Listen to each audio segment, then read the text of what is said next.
So I jumped to my Silverado to move it this morning. Got a fun little surprise.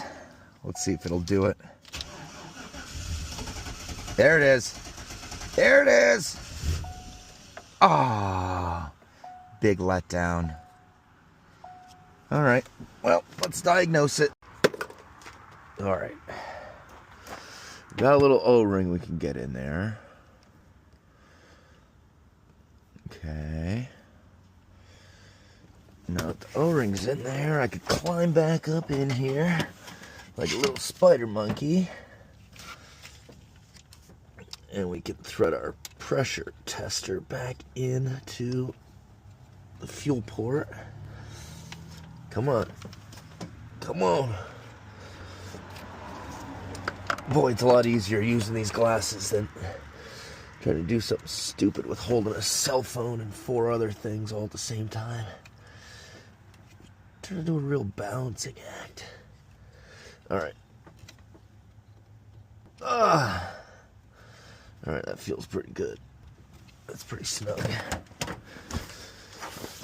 Alright, let's see what kind of reading that gives us. I put this gauge on a long ass hose so I can just come all the way to the truck. So I'm going to cycle the key and see where the fuel pressure goes. Ooh, pump didn't turn on that time. Didn't turn on that time.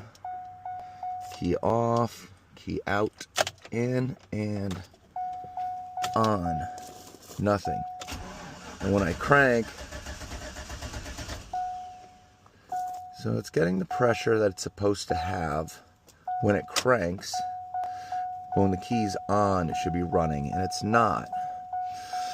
So that's what we're going to have to diagnose next. Next is going to be to test power directly at the pump itself. See if the ECU is sending a signal to the pump. So that's the next step.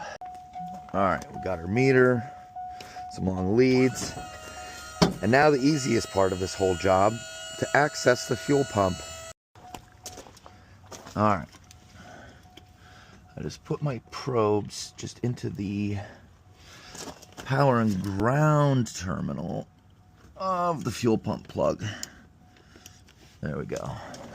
Alright, so let's cycle the key, see if we're getting power. Nothing. That's with the ignition on. Alright, so we're not getting a signal to fire the pump. So that's the next thing that we have to diagnose, but at least we're going in a direction. And we didn't waste money on unnecessary parts yet. His first instinct would be, oh, put a fuel pump in it. That would have been pointless. So, here we go. Next step. So we're still not getting power at the fuel pump. And after doing some YouTubes and some Googles, it turns out back here is a fuel pump controller, which is a pretty stupid spot for it, if you ask me. So let's see if I can release it just to check the connections. Right back here is a pretty bad spot for corrosion or anything. There we go. Let's pull that plug, see what it looks like inside. Oh, it looks brand new in there. Nah, it looks beautiful. Okay, so our connections are good. So we're gonna have to keep digging here. Might have to test that, but I'm not gonna test something like this unless it's a last resort.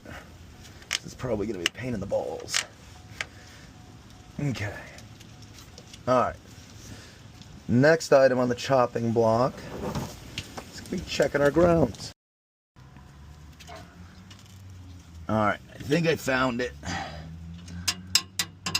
So the main ground for the fuel pump and for the fuel pump control module was right back here where the spare tire mount was. I took that off. There was a little bit of corrosion on the metal underneath and on the actual terminal. So I cleaned that with a die grinder a little bit, got a little dielectric grease on it, tightened it back down, And let's see what happens. Key on. I think I heard the pump.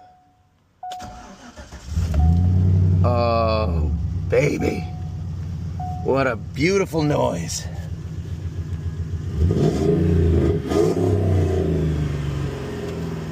Oh, she's happy. All right. I think we're back in business. I think we got it. Let's try one more time. Key on. Oh, that's the one. All right.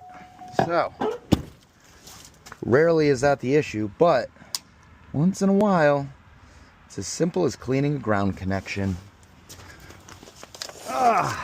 Can't rule it out.